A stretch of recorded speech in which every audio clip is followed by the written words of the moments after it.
सुल्तान funny boy में आप लोग का स्वागत है। आज मैं आप लोगों से एक मन की बात करूंगा, जो कि मैं एक रियलिटी पे बात करूंगा, क्योंकि शादीशुदा के बाद लड़कियों को आखिर क्या हो जाता है या लड़कों को क्या हो जाता है, हैं?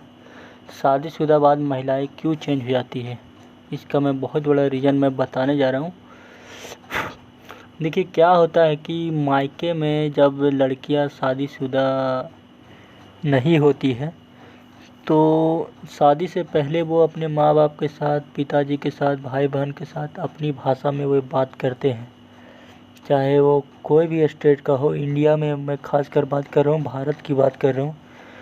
चाहे बिहार की हो तो भोजपुरी बोलेगी, या फिर झारखंड की हो तो खोटा बोलेगी, या उड़ीसा की तो उड़िया बोलेगी। ठीक है, हमें अपनी संस्कृति को नहीं भूलना चाहिए।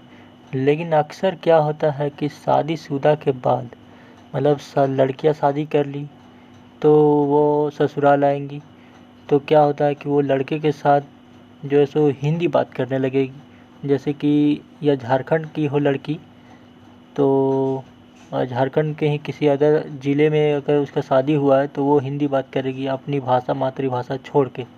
या बिहार की लड़की हो तो वो जिस लड़के से शादी हुआ उस लड़के के साथ हिंदी बात करेगी, तो अपनी भाषा छोड़ के। इससे क्या होता है, माँ बाप के ऊपर बहुत बड़ा एक इफ़ेक्ट पड़ता है। दोस्तों, मैं मजाक नहीं कर रहा हूँ, ये एक रियलिटी है। मैं आगे बताऊँ कैसे। जैसे मान लीजिए आप एक बाप है, ठीक है, आपने एक बहू लाया झारखंड के कोई भी ज़िला से, या बिहार के कोई भी ज़िला से, या इंडिया में कहीं भी। बाप जो है सो एक बहू लाया अपने बेटे के लिए, ठीक है। माँ बाप अपने घर में खोट्ठा बात कर रहा है, कहाँ जा रही, क्या कर रही, और सब कैसन हो, सब ठीक हो। लेकिन बहू क्या बोलेगी अपने हस्बैंड से, कहाँ जा रहे हैं, क्या कर रहे हैं, और आप कैसे हैं। या अपनी वाइफ सास के साथ बोलेगी, और आप कैसे हैं, क्या कर रहे हैं। ये सब शुरू शुरू में बहुत अच्छा लगता है, सुनने में बहुत अच्छा लगता है ये सब शुरू शुरू में। मेरा ये कहना है कि मैं झारखंड का उदाहरण लेके कहता हूँ कि मैं झारखंड से किसी एक गांव से बहू को लाया हूँ और वो वहाँ अपने घर में खोट्टा बोल रही है, ठीक है। वो अपने घर में खोट्टा बोल रही है, तो शादीशुदा होने के बाद, शादी करने के बाद वो आके यहाँ हिंदी क्यों बोल रही है? उसे भी खोट्टा बोलना चाहिए। खोट्टा को वो तवज्जो क्यों नहीं देती है? क्या वो अंग्रेज बन जाती है शादी के बाद? शादी के बाद आखिर लड़का लड़की को हो के जाता है। माँ बाप की बनाई संस्कृति, दादा परदादा की बनाई संस्कृति को वो लोग तोड़ क्यों देते हैं? तो इसमें ही बवाल हो जाता है। फिर बाद में वही लड़की बोलेगी कि तेरे मैया खोट्टा बोलता है, तेरे पापा खोट्टा बोलता है। तो इसमें बहुत बवाल मचता है, समझे कि नहीं। इसे आप हल्के में मत लीजिएगा, मैं ये बहुत बड़ी बात बता रहा हूँ, बहुत बड़ी बात है ये।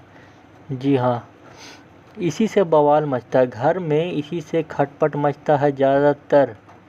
जी हाँ, लोग अपनी संस्कृति से नहीं जुड़ पाते हैं, जिसके कारण बवाल मचता है।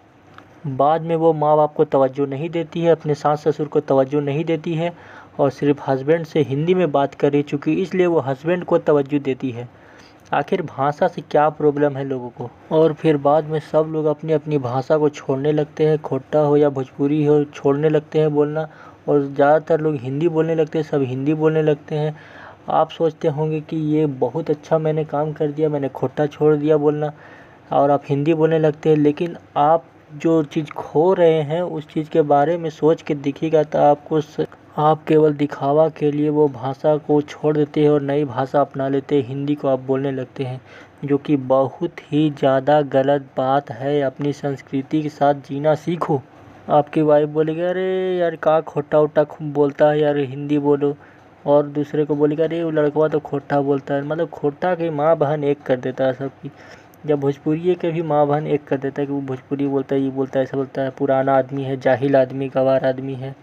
और लोग शहरी बाबू बन के गुपचुप खाएगी, कभी चाट खाएगी, कभी सिंघाड़ा, तो कभी समोसा, तो कभी बिरयानी, तो कभी मतलब मुर्गा, मछली, अंडा, यही सब लंद फंद चीज़। जैसे सोचती है अपने आप को, अरे यार हम तो शहरी हो गए, अरे यार हम तो अब खोटा छोड़ दिए हैं, हम तो शादी कर लिए हैं, हम तो मेरा हस्बैंड भी हिंदी बोलता है, हम भी हिंदी बोलते हैं, हम लोग तो अब शहरी बाबू बन गए हैं, अब हम लोग तो कुछ भी बोल सकते, कुछ भी खा सकते हैं। इस चक्कर में लोग ना जाने क्या क्या खाते हैं, और जो सब अपने पेट का हालत ख़राब कर लेते हैं। उसी अपने बदन की हालत ख़राब कर लेते हैं। लेकिन पुराने ज़माने के आदमी लोग उस तरह के खाना नहीं खाते हैं।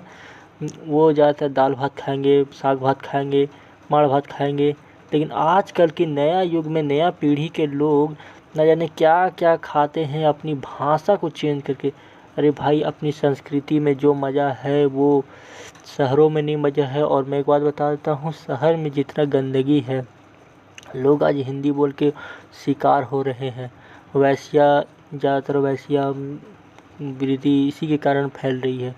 लोग अपनी संस्कृति को भूलते जा रहे हैं। संस्कृति के साथ जीना सीखो। इसके बस मैं आप लोगों के बीच यही सब बात रखने खोज रहा था, और जो कि आप लोग अगर ऐसा कीजिएगा तो आपकी लाइफ सुधर सकती है, और आप लोगों को माँ बाप के साथ, भाई बहन के साथ, देवर ननद के साथ प्यार बना रह सकता है। अपनी संस्कृति के साथ जिएंगे तो, समझे कि नहीं। और मैं 2 लाइनों के साथ मैं ख़त्म करना चाहूँगा इस बात को, कि जीने के लिए अरमान ज़रूरी है, कि ज़िंदगी जीने के लिए अरमान ज़रूरी है, और दिल में हो हज़ारों गम लेकिन आपके चेहरे पे मुस्कान ज़रूरी है।